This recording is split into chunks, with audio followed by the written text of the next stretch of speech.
32. We just finished our series, Unshakable, and went through the book of Philippians, and we're going to be diving into the life of Joseph next week, and we're going to be looking at him for probably about 4 to 6 weeks, just kind of seeing how how the Lord was just working in Joseph's life, and just apply some truth in our own life. But today I want to talk about wrestling with God. Wrestling with God. There was one year that I went through a very tough process, something that I had to endure because my daughter requested something of me. She said, "Dad, I want to do," and it was a run called Mud to Suds, and it was a 5K run where you go through obstacle courses, you go through the mud, you have to go through these machines that put all these suds on you, you're going underground, you're coming back up, you're drenched, and it's a 5K run. And I was like, "You want to do that with me?" And it's like, "Oh, that's really neat." And I know, okay, I've got to say yes, I'm going to do this. So I said, "Yeah, we could do it," because it was like in about a month or so. And so I thought, I don't even know if I could run anymore. I haven't jogged. Like, I gave up jogging when I was done playing football in high school. So I thought, I'm going to run around the block and see how I do, right? Yeah, that didn't work well. It wasn't even a quarter mile, and I stopped like 3 or 4 times, and my lungs were on fire, and I'm like, and I've got to not just run, but I've got to like do an obstacle course, a 5K obstacle course, and get muddy and wet and all of that. So I put myself through heck. H-E-double-hock. I started lifting weights, I started stretching, I started jogging. I was waking up every morning. I stopped eating all the junk food so I could shed some pounds. And in about a month, I dropped 20 pounds. And I was like, because I had to put myself through all this pain because of what I was going to endure. If I didn't put myself through all of that, guess what? I wouldn't make it through this. It wouldn't have happened. I would have ran 100 yards and looked at my daughter and said, "I'll see you there," and just pushed her along. But I wanted to run it with her. In fact, I even brought a picture. Here's what we looked like before we ran the race. That's us. That's Faith and Jared and myself. And this is what we look like after the race. Yeah, we got dirty. Those shirts used to be white. I had to endure pain and discomfort in the present to prepare myself for what the future had for me.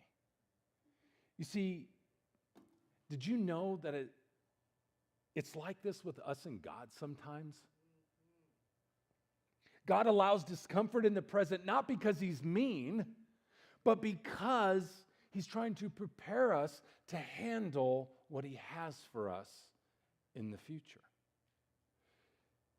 He has a plan for each and every one of us, but like most people, we're not ready in the present for what He has in store for us, what He's decreed for us. So refinement needs to take place in our life. It needs to take shape. God calls it transformation. Pruning, knocking off and smoothing the rough edges to build our character, to get us to a place where we're now trusting Him a little bit more so we can actually enter into what He has for us. Often, church, these are seasons of wrestling with God, where we're saying, "Why, God? What's going on? I'm getting exhausted. You're not answering my prayer. You're taking too long. What are you doing? I'm bewildered. I'm going out of my mind here because I feel like time's getting short." And we just wrestle through those things. Church is a transformation process that prepares us. It shapes us to be more like Christ and also gives us the strength to handle whatever it is that He has for us. Jacob in the Old Testament knows what it feels like to wrestle with God, to deal with what I'm talking about. You see, God had an amazing plan for Jacob. It was prophesied over him before he was even born. You have to understand that in that culture, the eldest son received the blessing, the bulk of the inheritance of the family. But God told Jacob's mom before he was even born that it wasn't going to be that way. He was going to do something that goes against culture.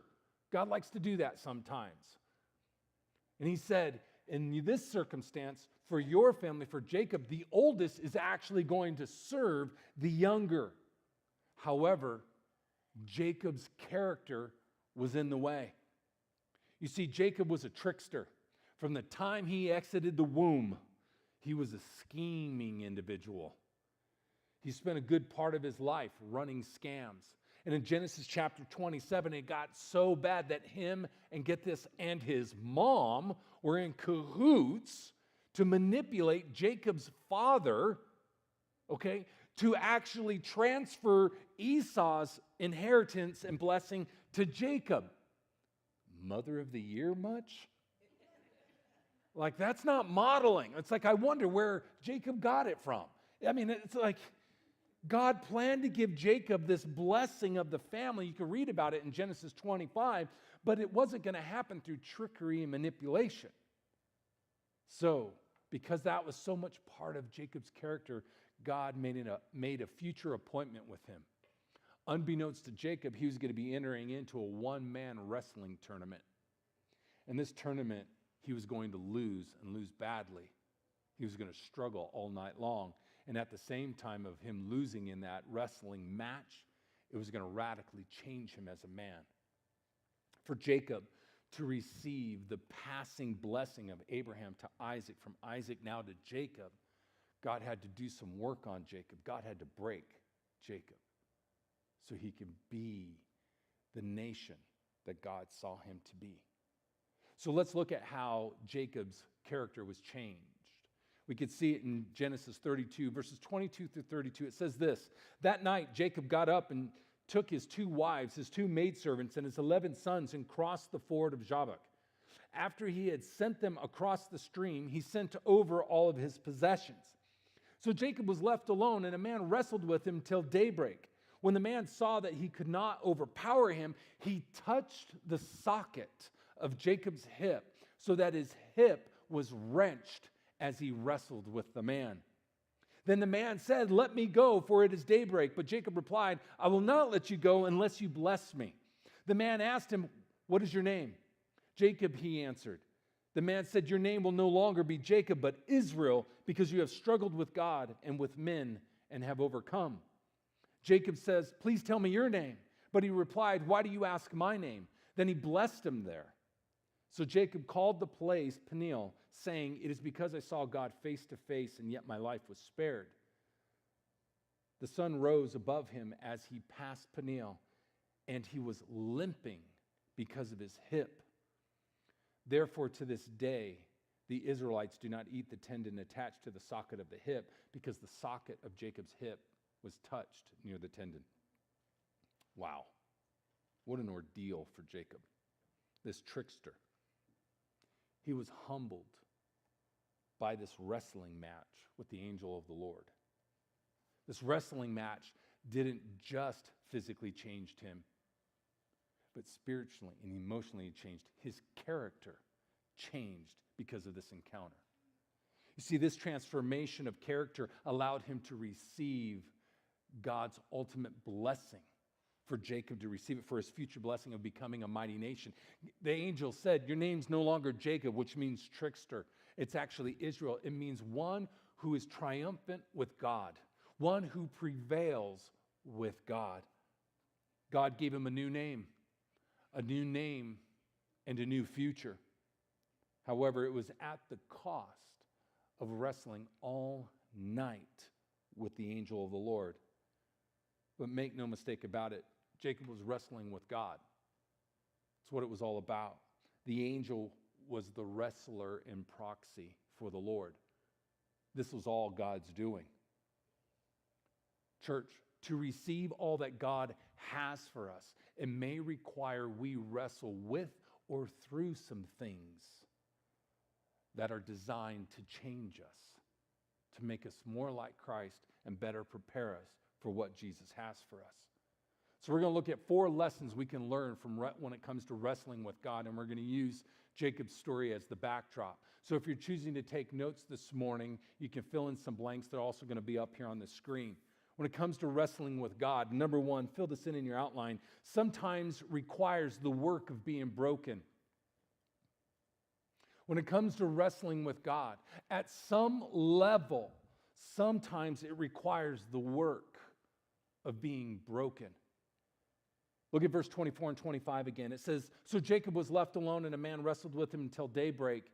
When the man saw that he could not overpower him, he touched the socket of Jacob's hip so that the hip was wrenched as he wrestled with the man." That word touched up on the screen, it's a Greek word, nashak.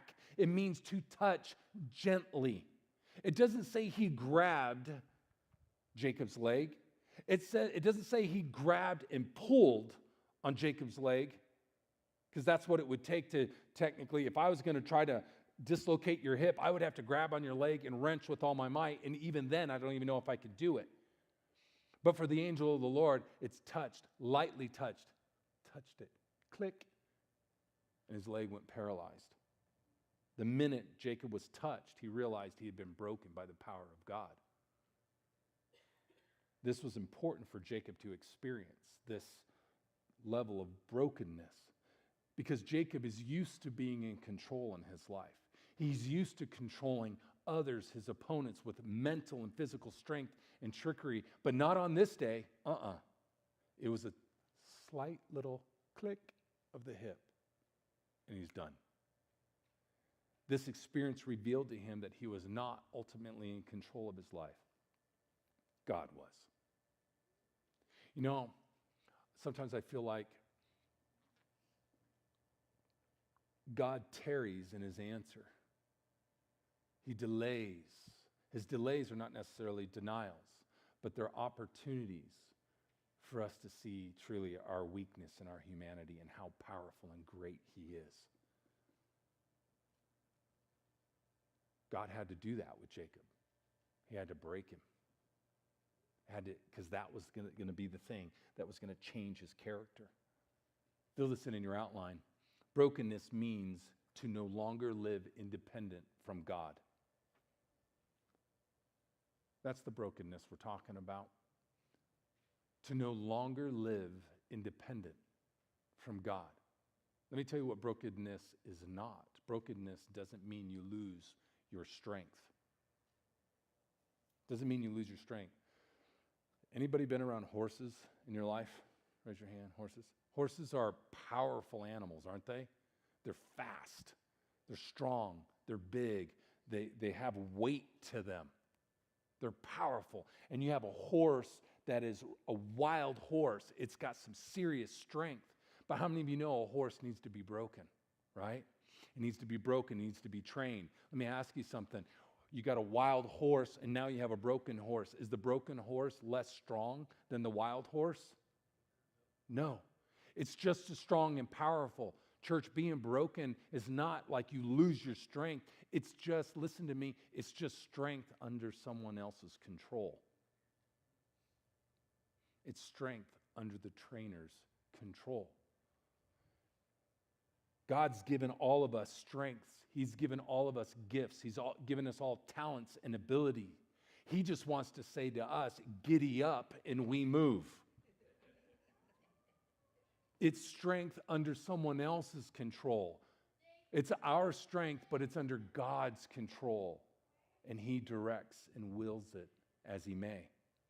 Jacob didn't want his direction controlled by God. He wanted to scheme his way through life. So the trickster needed to be broken. His flawed character needed to be changed if he was going to become a great nation. But it wasn't until he experienced the power of God breaking him did he have this epiphany that brought about change in his heart. It's like when I was 6 years old, my dad and I used to race. And it would be like, run to the corner. Or, hey, I'll beat you to the car. Ready, go. You know, that type of thing. And he would always let me win. And I'd just take off running. He'd be behind me like, yeah, I'm beating this guy, you know. And it was just my stepdad. He wasn't my biological father. So it's like this guy that I'm getting to know, and we'll run, but he'll let me win. And one day I got off the bus. And I said, hey, Dad. And he said, what? And I said, I'll race you to the stop sign. It was just, I don't know, 30, 40 yards. He's like, okay. And I said, but this time, I want you to run as hard as you can. Because in my mind, I'm thinking, I beat him all the time. I did. I was like, I said, but I want you to run as hard as you can because when I beat you, I want to know that you were running as hard as you can. And my dad, I remember he looked at me and he said, he bent down. He goes, are you sure you want this to happen? And I'm like, not understanding. I'm like, well, yeah. I'm thinking I beat him all the time. He's like, you're not going to get mad if I run as fast as I can. Don't tell your mom and get mad. And I'm like, no, let's go. He's like, all right, on your mark, get set, go. And I took off, and I maybe had 2 steps, and he was like 30 feet in front of me. And I stopped, and I started crying, and I crossed my hands, and I just sat there sobbing on the sidewalk. That's not fair, you cheated. And he came back to me, he's like, I asked you, you sure you want me to do this? You see, I didn't see and really know how strong and fast my dad was until I was defeated. It changed my perception. I realized, he's actually stronger and faster and more powerful than I am. And even though I was crying like a baby, even though I requested this, it changed my perception of him. It actually produced a respect and a reverence for him being a man. And I saw my weakness when I really thought I had strength, and I went, I'm nothing compared to what he can do. Being beaten by God, or being beaten, that sounds bad, right? You know what I mean. Being beat by the Lord in this wrestling match, the angel of the Lord, Jacob realized, like me, his limitations. And he realized the Father's power. And that realigned his perspective of God. And it changed him. Wrestling with God sometimes requires the work of being broken. It reveals our limitations and God's power. Sometimes that needs to happen to shape our character. Here's the second thing. Number 2, wrestling with God sometimes requires discomfort and pain. Discomfort and pain. Verse 25. It says he touched the socket of Jacob's hip so that his hip was wrenched as he wrestled with the man. Keep this in mind. Jacob was wrestling all night long, and he suffered a dislocated hip at the end of it. All night. Wrestling's an exhausting sport. It's not easy. Jacob was already tired. He was beaten down. Then the man touches his thigh and disconnects it. I mean, dislocating anything is painful. It's a painful situation for Jacob. It's excruciating pain. You see, church, when God is ready to change us, don't be surprised if there is at some level some emotional pain or discomfort that we're walking through or going through. You see, before God could give Jacob the goodness and the blessing, he had to flatten him, and it didn't feel good. How many of you like pizza? Oh, yeah, everybody likes pizza. If I was going to make my own piece of pizza, I would take the ball of dough. And this is what I would put on my pizza. This is all the goodness that I would put on. I don't know if it is what you would do, but this is me. Yes, I would put on some sauce. Love the sauce. I love cheese. I love pepperoni. And then I put some more goodness on it. I put some sausage on the pizza. I put some bacon bits on the pizza. Bacon goes with everything, even a bowl of cereal. Bacon will go. Amen, Tiffany. That's right. Yeah, bacon bits. And then I'm going to put some artichokes, sliced artichoke on there, and some onion and green pepper, and just pile it on. Now, let me ask you something. If I was going to take all that goodness and put it on a ball of dough, would that work? No. What do I have to do with the dough first? I have to flatten it, don't I? I have to put pressure, and I have to roll it out. And if that dough had feeling, I bet you'd hear it scream, because I would push, and I would twist and turn and twirl, and then pick it up off the ground because I couldn't catch it. And I would, I'd be working that dough, and it wouldn't feel good to the dough. I would have to flatten it before I can put all the goodness the way the goodness is supposed to be on a pizza. Right? All of us want to be blessed. We want God's stuff put on us, but we don't want God to flatten us. We want it all, but we don't want to go through being maneuvered and changed and positioned differently in order for us to receive what he wants to put on us. We don't want to be like dough. We don't want God twirling us, and spinning us, and flattening us. We want the good stuff without being made ready to receive it. But that's not reality. Fill this in your outline. We might need to endure the process of some pain in order to receive the gain. We might need to endure the process of some pain in order to receive the gain. The Apostle Paul had a great perspective on life's hardships. This is the Apostle Paul. Like, we think, oh, I can never be the Apostle Paul. He's so great. You know, he wrote 13 books of the New Testament. He's a man, a strong man of God. But listen to what he says.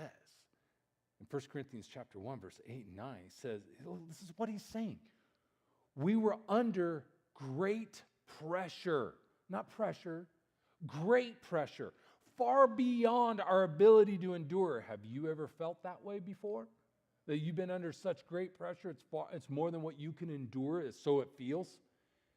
He says, far beyond our ability to endure, so that we despaired even of life. Whatever these troubles were, they were sufficient enough to crush the Apostle Paul. Verse 9, it says, indeed, in our hearts we felt the sentence of death. And then all of a sudden he pivots and he says, but this happened, whatever it is he's talking about. This happened that we might not rely on ourselves, but on God who raises the dead. You see, Paul wrote this not to win sympathy, but to teach a lesson that he learned, to trust God and God alone. He looked at this hardship that was so unbearable that he didn't even think he could endure it. He says, I went through it because it taught me to trust God. He was going through pain. He was going through discomfort. But God was using that trial to get him to trust him more. That's what hardship can do. It changes us and trains us to trust in the Lord more. I remember, this isn't in my notes, it's popping in my head now, so I'm just going to say it. There was a season when the mortgage industry collapsed in 2008 and everything just folded. I was a vice president of a mortgage company at the time. And we lost absolutely everything. Everything. We lost our home. We lost our car. We had to sell furniture so we can have food. We were being evicted from our home. I had nothing. And I remember praying in a fetal position on the floor, crying out to God because I was being crushed, going, what are you doing? I'm faithful. I mean, I even started throwing out stuff. Lord, I'm faithful. I'm faithful in serving the church. Lord, I'm faithful in my tithe. I tithe full 10% off my gross, not my net, and I'm losing everything. God's like, yeah, And the Lord just said to me, and it wasn't audible, it was just a thought that penetrated my heart. He said, when I'm done allowing you to go through what you're going through, you're going to love me more. And let me tell you something. It was probably within the top 3 worst experiences I've ever gone through. When your son opens up the fridge and only sees his condiments and he says, what are we going to eat? And there's only mustard and mayonnaise and ketchup and baking soda in the fridge. And we're going, oh, God will provide. And we look at each other like, oh, I don't know if he's going to. And he did. And we just saw God's faithfulness, his faithfulness, his faithfulness. Man, it was painful. It was uncomfortable. But in the end, it made me love Jesus more. And it taught me we can trust God. We can truly trust God. When I'm at the end of my rope, that's when God begins. Wrestling with God sometimes requires discomfort and pain.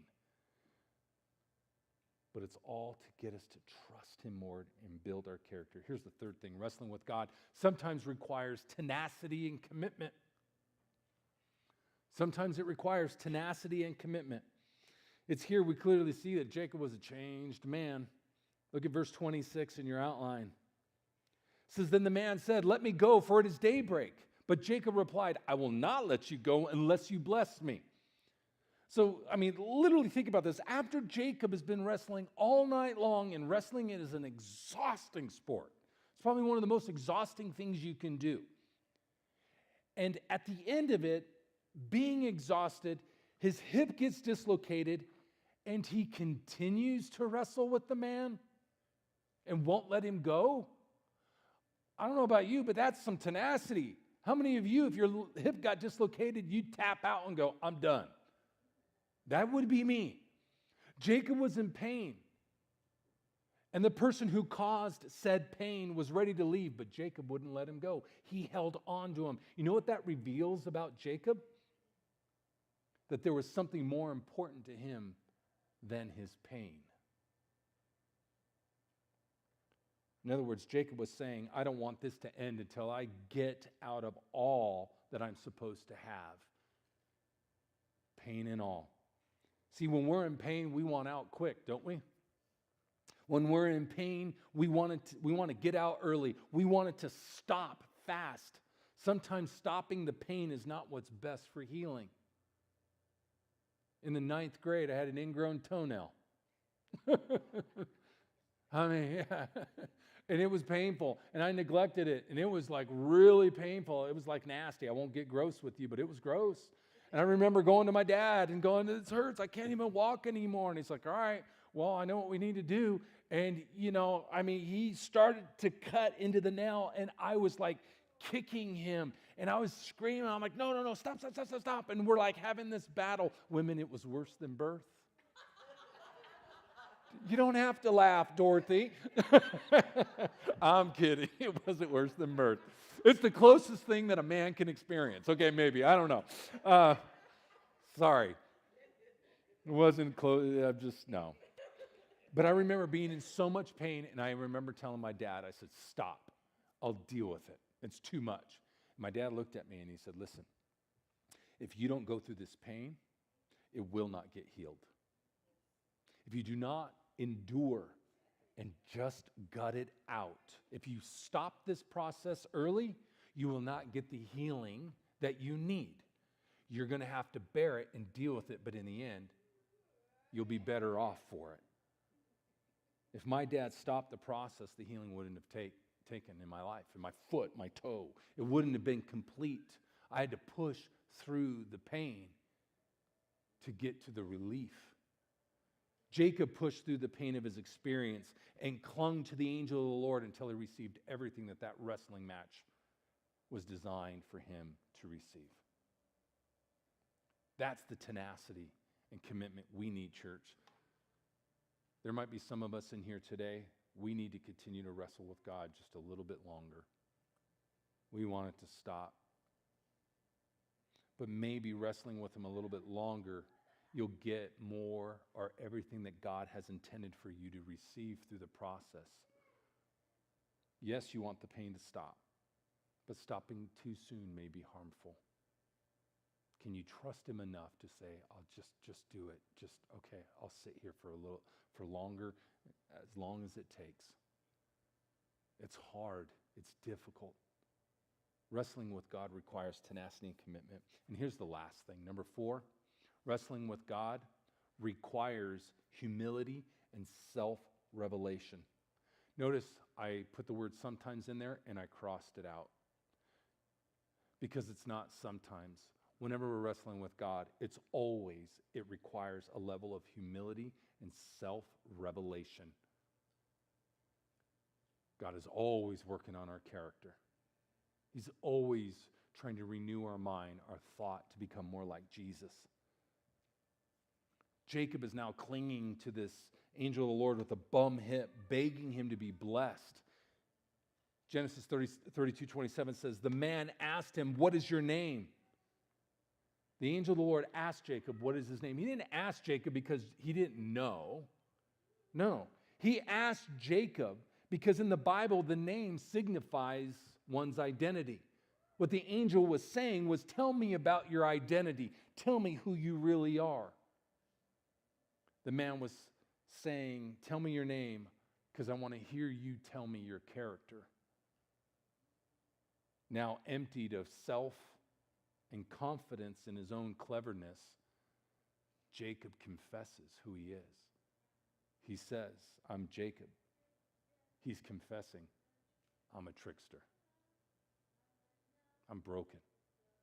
You see, before God changes us, we're called to come to grips with who we are, to come to grips with what our real character is. In other words, own our stuff and come clean before the Lord. Doing so positions us better to receive God's preferred future in our lives. Look at what it says in verse 28. It says, then the man said, your name will no longer be Jacob, but Israel, because you have struggled with God and with men and have overcome. God changes his name because Israel means one who's triumphant with God, one who prevails with God. Jacob is going to now be walking in the power of God rather than in the power of his own trickery and manipulation. He's given a new future as he is now no longer Jacob, but he is Israel. He will have 12 sons, and they will become the 12 tribes of Israel, and they will become a mighty nation. His future is now walking in the power of God and not in his own power. But it's interesting. He had to confess who he was in that moment. I'm Jacob. And he says, yeah, you are. But I no longer call you Jacob. You're no longer a trickster. Because his character had changed. You're now Israel. You're going to step into what I have for you. Something had to happen first to Jacob before he can receive the blessing of God. And that wrestling match broke him and positioned his heart to now better receive what the Lord had for him. Fill this in your outline. The way to have power with God is to be broken by God. The way to have power with God is to be broken by God. And in most cases, brokenness comes first. The more we allow God to refine us, we too, like Jacob, can step into God's preferred future for our lives. So here's a question. If God was to ask you your name, what would you tell him? If God was to ask me my name, I would say control freak. I struggle with that. I'm getting better at it. If God was to ask you what your name is, would you say manipulator? Would you say I'm stubborn? Would you say I'm resentment? I'm unforgiving? It's really like being real with yourself. Because if any one of us is sitting in here or even listening via live stream and we go, well, I'm none of those things, then we're not being real with ourselves. We're just not. Would you say your name is greed? We're talking about being real and raw. God deals with reality. He already knows the answer. He just wants us to, once we identify what maybe a flaw is in our character, now God can, let's change that. Let's renew you in that area. I'm talking about admitting less than who you think you are. It requires humility and self-revelation. When we were going through, Tiffany and I and our family, losing everything, if God was to ask me what my name was, I would say faithless. But I didn't have faith. That's what I would have been in that moment. God wants to give us great things. I know that's easy to say, but it's true. He's a loving Father. We declared it in our time of worship together this morning, how wonderful He is. And he has a plan for us. And I don't care how old we are, God has a plan. If we are breathing, we're still qualified. There's still work to be done. And that is the truth. There's no such thing as retirement in the kingdom of God. We're used all the way up until our last breath. It may just be modeling our faith in Jesus, and God uses that to minister to someone. But sometimes we just wrestle. We go through seasons of wrestling with the Lord. And it's always intentional. God is aware of what's going on because it's all part of the process of preparing you for whatever the next day is for you, that he has for you. But sometimes it requires being broken. Sometimes it's uncomfortable. Sometimes it requires not bailing out and calling it quits. And sometimes it requires us just having an honest conversation with the Lord and go, you know what, Lord? I believe, but help me in my unbelief. I'm struggling right now, God. God's not afraid of your honesty because he already knows. He just wants us to own it. And when we do, it's amazing how God just says, thank you. Now let's work on that. You don't have to be perfect in it, but you're aware, and there's a transformation. It's called sanctification, and that sanctification starts to take work in our hearts and in our minds. And then we start stepping into his blessing. We start stepping into whatever plan he has for us because we're better to receive it now that we're dealing with our stuff. Let's bow our heads and close our eyes.